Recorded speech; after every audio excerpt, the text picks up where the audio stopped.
EV కార్ల అమ్మకాల అగ్రస్థానానికి చేరిన BYD. ప్రపంచవ్యాప్తంగా 2025లో ఎలక్ట్రిక్ కార్ల అమ్మకాల్లో టెస్లా తన అగ్రస్థానాన్ని కోల్పోయింది. పూర్తి సంవత్సరం టెస్లా 1.64 మిలియన్ కార్లను విక్రయించిందనమాట. అంటే 16 లక్షల కార్లను టెస్లా వినియోగిస్తే BYD చైనాకి చెందిన బిల్డ్ యువర్ డ్రీమ్స్ అనే కంపెనీ 22,60,000 కార్లను విక్రయించింది.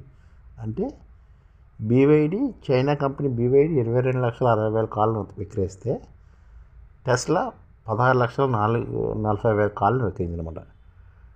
ఈ విధంగా 2025 చివరి 3 సంవత్సరాల్లోనే కార్లు విక్రయించి టెస్లా కన్నాను ఇప్పుడు BYD పెరిగిందనమాట.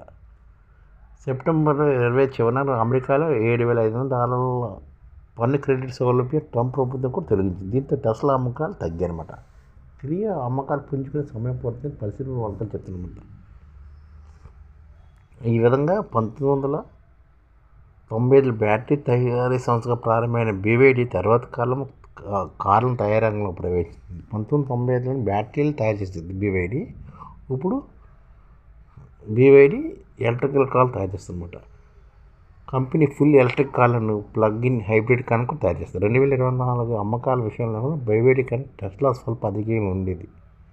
టెస్లా 17,90,000 కార్లు విక్రయిస్తే BYD 15,60,000 కార్లను విక్రయించింది అప్పట్లో. యూరోపియన్ మార్కెట్లో ప్రధానంగా BYD ఇతర చైనా ఎలక్ట్రిక్ కామర్ కంపెనీ నుంచి టెస్లా గట్టి పోటీ ఎదుర్కొంటుంది. చైనాలో టెస్లా ప్లాంట్ ఉంది.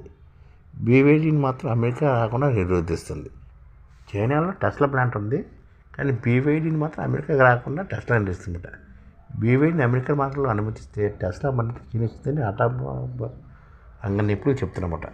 టెక్నాలజీ మనం BYD ఎంత మెరుగ్గా ఉందండి, అందుకే అన్ని మార్కెట్లోనూ అది కార్ల అమ్మకాలు మెరుగ్గా ఉన్నాయని చెప్తున్నమాట.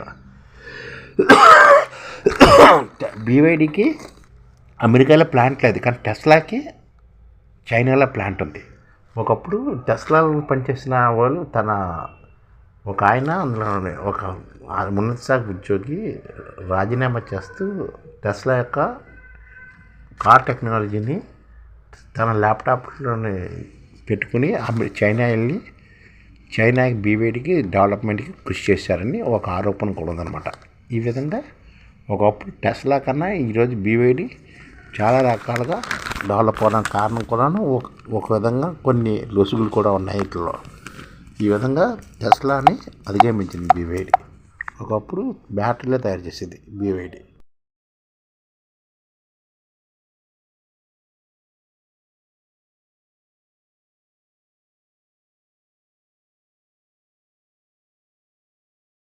ఈ ఛానల్ ముఖ్య ఉద్దేశం ఏంటంటే మన తెలుగు రాష్ట్రాల్లో 1 కోటి మందికి సంఘటిత రంగాల్లో ఏ విధంగా ఉద్యోగాలు ఇవ్వవచ్చు, కనీస నెల జీతం 30,000 వరకు ఏ విధంగా ఇవ్వవచ్చు, ఏ విధంగా చేస్తే ఉద్యోగాలు సృష్టించబడతాయో వివరిస్తూ ఈ ఛానల్లో వీడియోలు వస్తాయి.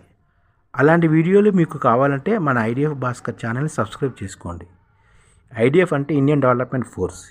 ఈ వీడియోలు చూసిన తర్వాత మీకు నచ్చితే లైక్ చేయండి, మీ ఫ్యామిలీ మెంబర్స్కి షేర్ చేయండి, మరియు మీ ఫ్రెండ్స్కి షేర్ చేయండి. Thank you. నమస్కారం.